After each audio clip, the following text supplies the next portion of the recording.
যেতিয়া বাচ্চা জন্ম হলেই আধাৰ আৰু বাৰ্থ চাৰ্টিফিকেটখন মেডিকেল কলেজতে পাই যাব।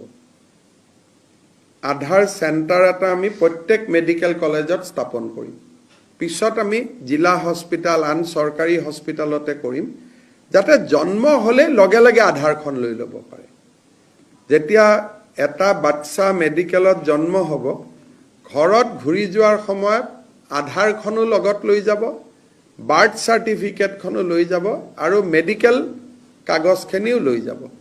তেতিয়া আমাৰ আধাৰৰ কাৰণে পিছত আৰু বাচ্চাটো ডাঙৰ হৈ ক'ৰবাত লাইন পাতি থাকিব নালাগে। জন্মৰ সময়তে বয়স 3 দিন আধাৰ লগে লগে হৈ গ'ল, বয়স 2 দিন আধাৰ লগে লগে হৈ গ'ল।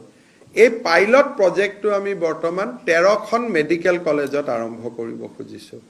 যদি আমি ইয়াত সফল হওঁ, তেতিয়াহ'লে আমি লাহে লাহে বাকী হস্পিটালসমূহতো আমি এক্সপাণ্ড কৰিম, আমি বঢ়াই বঢ়াই লৈ গৈ থাকিম।